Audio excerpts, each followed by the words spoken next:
સુરત પોલીસે તૈયાર કર્યો છે એક્શન પ્લાન। ડીજીપીના આદેશ બાદ સુરત પોલીસ એક્શન મોડમાં જોવા મળી રહી છે। 100 કલાક જે ડીજીપીએ આપ્યા હતા તે પૂર્ણ થઈ ગયા અને ત્યારબાદ અસામાજિક તત્વોનું લિસ્ટ સુરત પોલીસનું તૈયાર થઈ ગયું છે।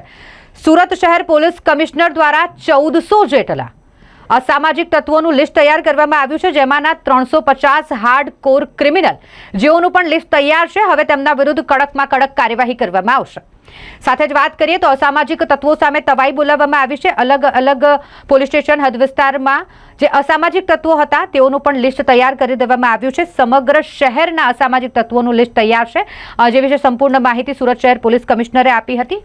ગુનેગારોની વાત કરીએ તો 18 ગુનેગારોને પાસા કરવામાં આવ્યા છે। ગંભીર પ્રકારની ગુનાહિત ઇતિહાસ ધરાવતા 18 જેટલા ગુનેગારો જેઓને પાસા કરી દેવામાં આવ્યા। સાથે જ 21 જેટલા એવા સોશિયલ મીડિયા અકાઉન્ટ કે જેના પર અસામાજિક તત્વો ગુંડાગીરી કરતા હતા, ભાઈગીરી દેખાડતા હતા, તે સોશિયલ મીડિયાના એટલે કે ઇન્સ્ટાગ્રામના અકાઉન્ટ પણ ડિલીટ કરી દેવામાં આવ્યા છે। સાથે જ 4 ખૂબ જ ગુનાહિત ઇતિહાસ ધરાવતા આરોપીઓ તેમના ગેરકાયદેસર બાંધકામો દૂર કરવામાં આવ્યા છે। 4 મોટા ક્રિમિનલ સુરત શહેરના ગણાતા હોય તેમાં સમીર માંડવો, સજ્જુ કોઠારી, રાહુલ અપાર્ટમેન્ટ અને આરિફ મિંડીના ગેરકાયદેસર બાંધકામ દૂર કરી દેવામાં આવ્યા છે। 100 થી વધુ ગુનેગારોની એટલે કે અસામાજિક તત્વોની અટકાયત કરી લેવામાં આવી છે। ડુપ્લિકેટ પત્રકાર અને આરટીઆઈ એક્ટિવિસ્ટો સામે પણ પોલીસ કાર્યવાહી કરી રહી છે।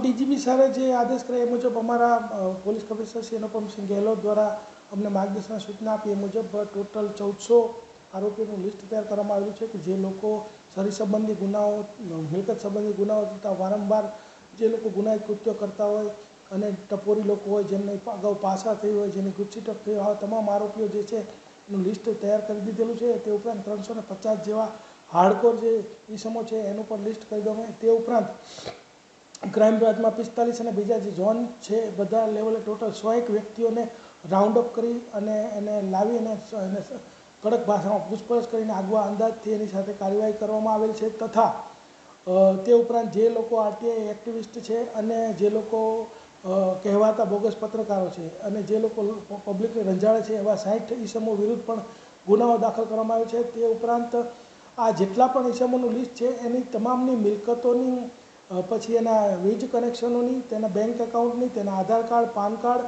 અને એની તમામ A to Z માહિતી એકત્ર કરવામાં આવી રહી છે અને ડેટાબેઝ તૈયાર કરવામાં જેમ જેમ એની અંદર ડિટેલ માહિતી મળે છે એમ કાર્યવાહી ચાલુ કરી દીધી છે। એના અંતર્ગત રાહુલ એપાર્ટમેન્ટનું ઉધનામાં મકાન પાડી દીધેલું છે। પછી અઠવાની અંદર સજ્જુ કોઠારી અને લાલગેટની અંદર જે છે સમીર માંડવો કે જેઓ ખૂબ જ ગંભીર પ્રકારના આરોપીઓ છે એના અત્યાર સુધીમાં ગેરકાયદેસર બાંધકામો દૂર કરવામાં આવેલ છે અને આની સતત અમારી ટીમો પીસીબી, એસઓજી, ક્રાઇમ બ્રાન્ચ અને તમામ ટીમો અત્યારે ફરી રહી છે, માહિતી એકત્ર કરી રહી છે। જેની માહિતી વેરીફાઈ થાય છે એની તરત જ એના ઉપર એક્શન લેવામાં આવે છે અને આ એક્શન સતત ચાલુ જ છે। આ જે 100 કલાકનો સમયગાળો છે દરમિયાનમાં મહેરબાન પોલીસ કમિશનર શ્રી દ્વારા 18 ઈસમોની પાસા હેઠળ અટકાયત કરવામાં આવી છે અને આ એવું નથી કે અત્યારે ટૂંકા ગાળા માટે જ આ પ્રવૃત્તિ ચાલશે। હવેથી જે લોકો કોઈ પણ આવા ગંભીર ગુનાઓ કરશે, લોકોને રંજાડશે, જે લોકો એરિયામાં પોતે ડોમિનેન્ટ ઊભું કરવાનો પ્રયત્ન કરશે, આવા તમામ લોકોનું A to Z માહિતી મેળવી અને ભવિષ્યમાં પણ એની કાર્યવાહી કરવામાં આવશે। સાહેબ, મહત્વની કાર્યવાહી એટલા માટે કહી શકાય કે જે રીતે જાહેરમાં લોકોને હેરાન કરતા હતા અને સોશિયલ મીડિયા પર પણ આ લોકો આવો રોપ જમાવતા હતા એવા સામે પણ કાર્યવાહી કરવામાં આવી છે તેવું કહી છે। જે લોકો સોશિયલ મીડિયાની અંદર રીલ બનાવીને લોકોમાં ભયનો માહોલ ઉત્પન્ન કરતા હતા એવા 21 વ્યક્તિઓને લાવી અને એના એકાઉન્ટ ડિલીટ કરવાની કાર્યવાહી પણ ક્રાઇમ બ્રાન્ચ દ્વારા કરવામાં આવી છે।